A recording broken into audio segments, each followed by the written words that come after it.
बहुत इंपॉर्टेंट है ये, और इसका हम एप्लीकेशन बहुत देखते हैं क्वेश्चंस में, जरा ध्यान दीजिए। एच बॉन्डिंग मैंने लिखा हुआ है, इसको हम लोग हाइड्रोजन बॉन्डिंग भी बोलते हैं। ये हाइड्रोजन बॉन्डिंग का मतलब क्या है, कहाँ पर हाइड्रोजन बॉन्डिंग होती है, और हाइड्रोजन बॉन्डिंग से क्या इफेक्ट पड़ता है, ये सारी बातें आज हम लोग डिस्कस करेंगे। जरा समझिए, जब कभी भी हाइड्रोजन किसी मोर इलेक्ट्रोनेगेटिव एटम लाइक ऑक्सीजन, समझो बेटा, ऑक्सीजन, फ्लोरीन, नाइट्रोजन, फॉन याद रखना बेटा, फॉन क्या याद करना है, fawn. Whenever hydrogen is attached with more electronegative atom like fluorine, oxygen, nitrogen, then what will happen? बेटा ये कोवेलेंट बॉन्ड है, तो ऑक्सीजन की इलेक्ट्रोनेगेटिविटी हाइड्रोजन से ज़्यादा है, तो रिजल्ट ये होगा कि जो इसके बीच में सिग्मा इलेक्ट्रॉन है बेटा ऑक्सीजन की तरफ शिफ्ट होगा। इसका रिजल्ट ये आएगा कि ऑक्सीजन पर पार्शियल नेगेटिव चार्ज और हाइड्रोजन पर पार्शियल पॉजिटिव चार्ज आ जाता है। क्लियर? इन केस कभी ऐसी कंडीशन हो जाए कि हाइड्रोजन एटम किसी इलेक्ट्रोनेगेटिव एटम के बीच में फंस जाए, ध्यान दीजिएगा, इधर भी ऑक्सीजन आ गया, इधर भी ऑक्सीजन आ गया, और ये बेचारा हाइड्रोजन बीच में फंस गया। जरा ध्यान दीजिए बेटा,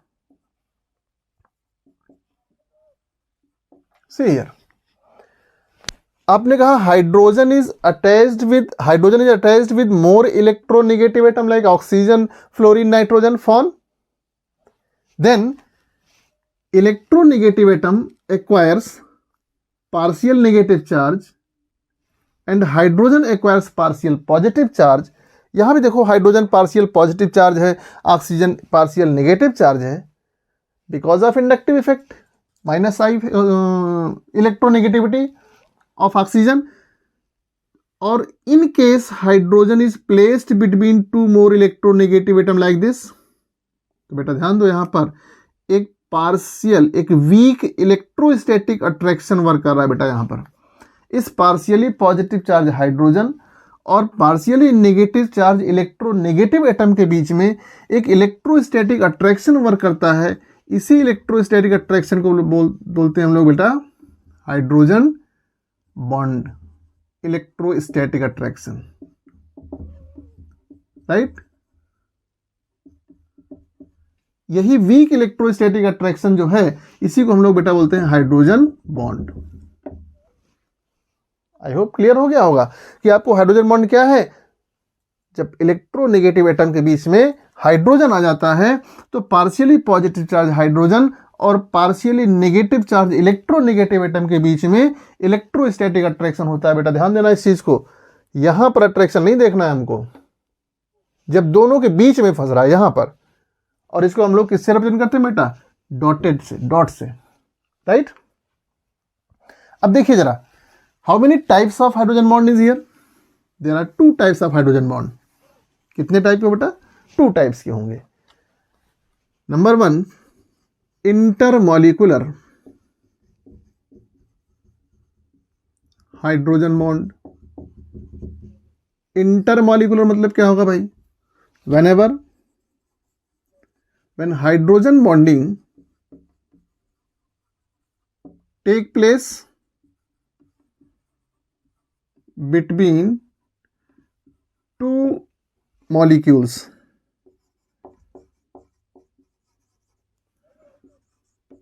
it is called intermolecular hydrogen bonding.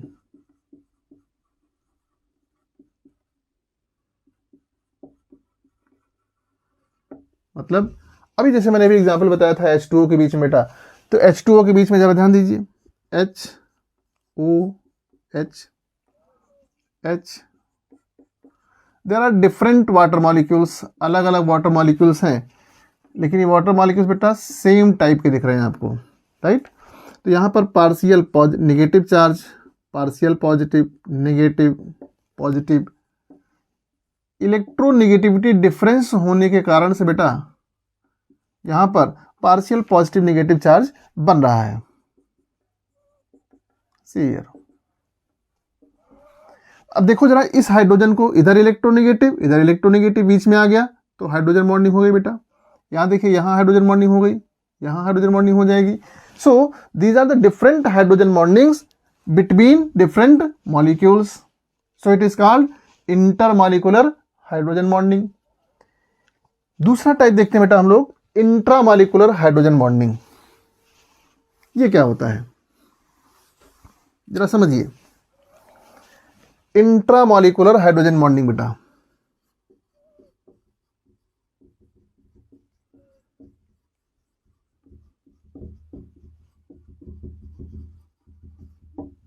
Intramolecular hydrogen bonding, जब कभी हाइड्रोजन बॉन्डिंग उसी मॉलिक्यूल में हो रहा हो, समझिए जरा, whenever when hydrogen bonding take place within the same molecule, within the same molecule,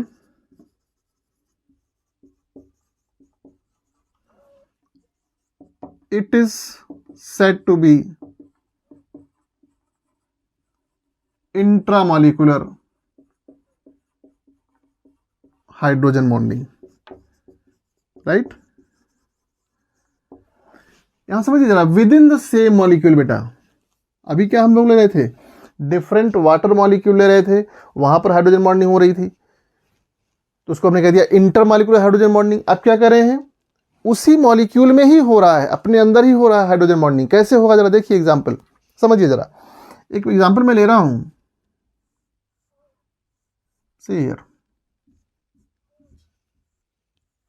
this is phenol और इसके आर्थो पोजीशन पर बेटा हमने लगा दिया नाइट्रो ग्रुप। इसको हम लोग बोलते हैं ortho nitrophenol, ortho nitrophenol, right. समझिए जरा, पूरा मॉलिक्यूल तो एक है, यहां पर ऑक्सीजन के साथ हाइड्रोजन अटैच है, तो oxygen gets partial negative charge because of more electronegative, hydrogen acquires partial positive charge, क्योंकि जो इलेक्ट्रॉन है कहां शिफ्ट हो रहा है बेटा, ऑक्सीजन तरफ शिफ्ट होगा, फाइन। और यहां पर ऑक्सीजन पार्शियल नेगेटिव चार्ज होगा, नाइट्रोजन पर पॉजिटिव चार्ज होगा बेटा। अब जरा इस हाइड्रोजन कंडीशन देखो भाई, दो इलेक्ट्रॉन नेगेटिव एटम के बीच में आ गया, नहीं आ गया। अब यहां पर इनके बीच में हाइड्रोजन बॉन्डिंग हो रही है, राइट, तो पूरा मॉलिक्यूल तो एक ही है, इसको हम लोग क्या बोल देंगे, this is called intramolecular hydrogen bonding,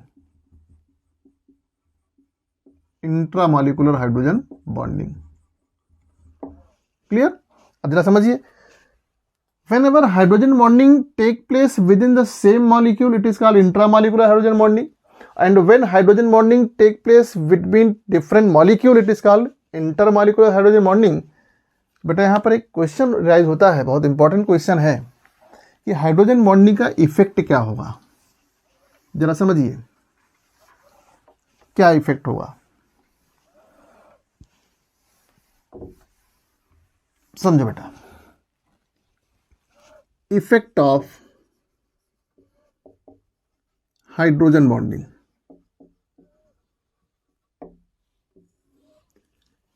एक ऐसा सब्सटेंस जहां हाइड्रोजन बॉन्डिंग नहीं हो रही है और दूसरा जहां हाइड्रोजन बॉन्डिंग हो रही है, तो बेटा जहां पर हाइड्रोजन बॉन्डिंग होगी वहां पर सॉल्युबिलिटी इंक्रीज हो जाएगी, सॉल्युबिलिटी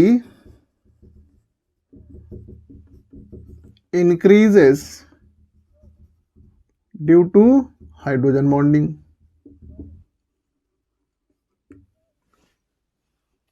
यानी हाइड्रोजन बॉन्डिंग होने की वजह से सॉल्युबिलिटी क्या होती है बेटा, इंक्रीज होती है, एक point. Next point, boiling point, boiling point,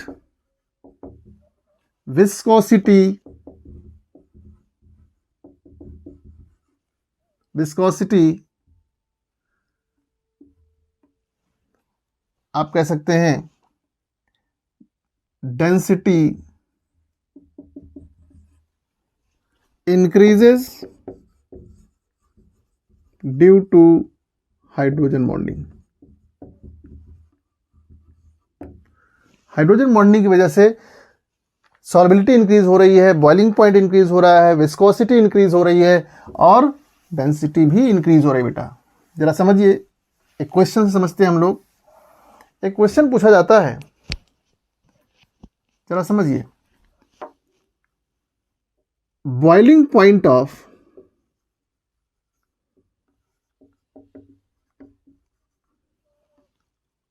paranitrophenol is greater than orthonitrophenol.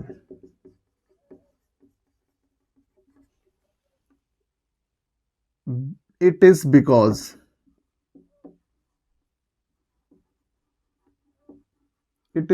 of, क्या रीजन है समझिए जरा।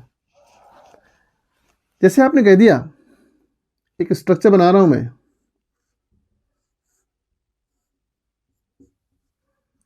This is the structure of orthonitrophenol, अभी बनाया था हम लोगों ने, and this is the structure of paranitrophenol. Ortho meta para position आप जानते होंगे।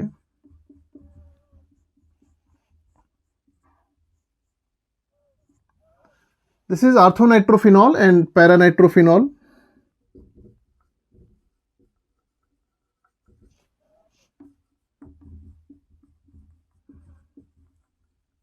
आर्थोनाइट्रोफिनॉल एंड पैरानाइट्रोफिनॉल बेटा समझिए।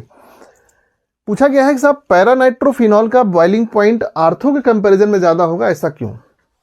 बॉइलिंग पॉइंट का मतलब क्या है बेटा समझिए। हम लोग बॉइलिंग पॉइंट कहते हैं किसको है? जैसे मान लीजिए एक कंटेनर है और इसमें लिक्विड फिल किया गया है, राइट। वैसे तो हम लोग कहते हैं कि जिस टेम्परेचर पर लिक्विड का वेपर प्रेशर एटमॉस्फेरिक प्रेशर के इक्वल हो जाता है, that temperature is known as boiling point. तो यहां पर हमको उसका सेंस समझ में नहीं आएगा मैं कहना क्या चाह रहा हूं। जब ये लिक्विड वेपराइज होता है बेटा, जिस टेम्परेचर पर, कॉमन सेंस है, जिस टेम्परेचर पर लिक्विड वेपर में चेंज होता है उस टेम्परेचर को हम लोग कह देते हैं boiling point of that liquid. तो यहां पर लिक्विड स्टेट में क्या है? मॉलिक्यूल्स आर क्लोजर, मॉलिक्यूल्स पास पास हैं। और जब वेपर स्टेट में जाएगा, गैसियस स्टेट में जाएगा, तो मॉलिक्यूल क्या होंगे? दूर दूर हो जाएंगे। यहां पर मॉलिक्यूल्स और दूर हो गए। समझिए बेटा जरा, लिक्विड स्टेट में मॉलिक्यूल पास पास है because of some bonding, inter particle force, लेकिन वेपर स्टेट में मॉलिक्यूल्स दूर दूर हैं। आपने कहा कि साहब जब हाइड्रोजन बॉन्डिंग होगी तो बॉइलिंग पॉइंट इंक्रीज होगा। कैसे इंक्रीज होगा जरा देखिए। यहां पर मॉलिक्यूल्स पास पास हैं, इनके बीच में बॉन्डिंग है। आपने टेम्परेचर बढ़ाया, ये बॉन्ड ब्रेक हुआ और मॉलिक्यूल्स दूर दूर हो गए, यानी वेपर स्टेट में आ गए।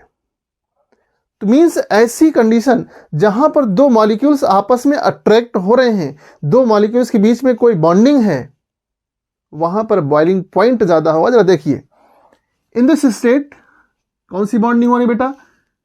आर्थोनाइट्रोफिनॉल में आप देखोगे तो यहां पर हो रही है इंट्रामॉलिक्यूलर हाइड्रोजन बॉन्डिंग।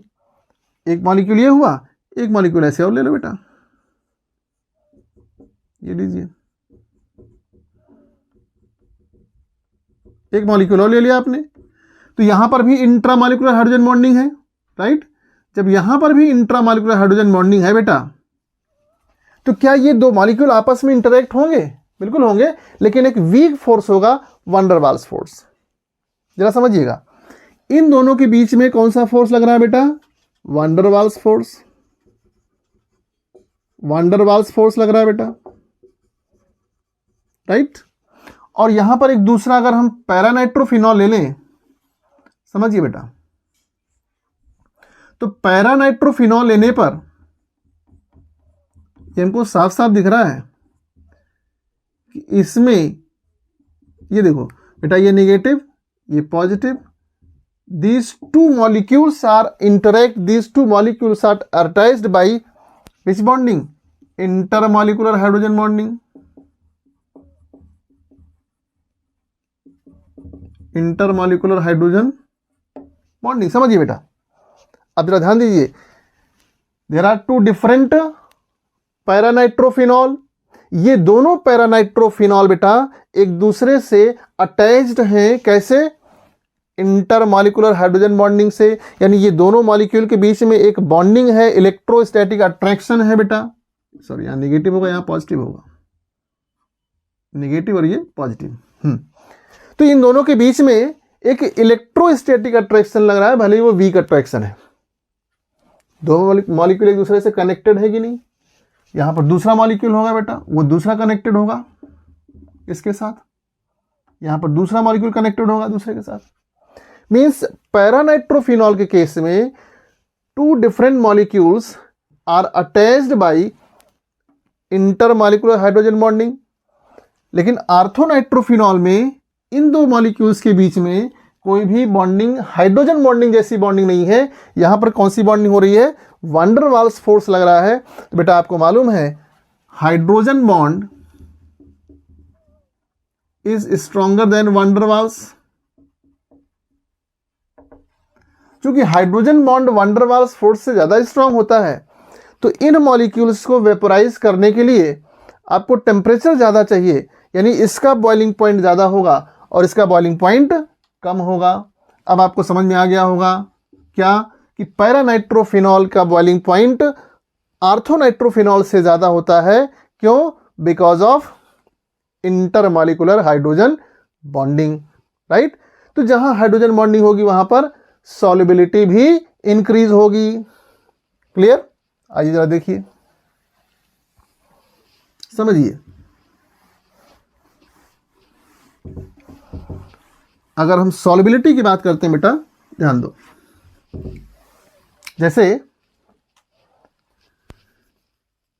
आपने ले लिया वाटर H2O और इस H2O में आप डिसॉल्व कर दीजिए अल्कोहल, राइट। और एक तरफ वाटर लिया, इस वाटर में डिसॉल्व कर दिए बेटा आप ब्यूटेन, चलिए इसे डिसॉल्व कर दीजिए। ध्यान दो, जब आप अल्कोहल को वाटर में डिसॉल्व करोगे बेटा, C2H5OH कोई एग्जांपल ले लो, ये लीजिए, अल्कोहल को वाटर में डिसॉल्व करोगे तो ये डिसॉल्व हो जाता है, सॉल्युबल हो जाता है बिकॉज ऑफ हाइड्रोजन बॉन्डिंग। यहां पर हाइड्रोजन बॉन्डिंग होगी, इंटरमॉलिक्यूलर हाइड्रोजन बॉन्डिंग, राइट। लेकिन जब ब्यूटेन को आप डिसॉल्व करोगे, देखिए दिस इज ब्यूटेन और ये पर वाटर, तो यहां पर बेटा इनके बीच में हाइड्रोजन बॉन्डिंग नहीं होगी, क्योंकि यहां ठीक है पार्शियल पॉजिटिव है, यहां पार्शियल नेगेटिव है, लेकिन बेटा इनके बीच में कहीं पर इलेक्ट्रोनेगेटिव एटम नहीं आ रहा है, तो यहां पर हाइड्रोजन बॉन्डिंग नहीं होगी। जहां हाइड्रोजन बॉन्डिंग नहीं हो रही है वो बेटा सॉल्युबल नहीं है। यहां पर इन दोनों के बीच में हाइड्रोजन बॉन्डिंग हो रही, कैसे हो रही जरा देखो, ये लीजिए H2O है, नेगेटिव पॉजिटिव, ये लो C2H5OH। देखिए बेटा अब यहां पर ऑक्सीजन आ गया, हाइड्रोजन बॉन्डिंग होगा नहीं होगी, सी हियर। तो जब इनके बीच में दो मॉलिक्यूल्स हाइड्रोजन बॉन्डेड हो रहे हैं तो सॉल्युबिलिटी बढ़ रही है। यहां पर हाइड्रोजन बॉन्डिंग नहीं हो रही है तो सॉल्युबिलिटी भी नहीं होगी, यानी वो सॉल्युबल नहीं होगा, राइट। तो ये कंडीशन आपने देखी कि सॉल्युबिलिटी बढ़ रही है bye hydrogen bonding, boiling point increase by increasing hydrogen bonding. Clear?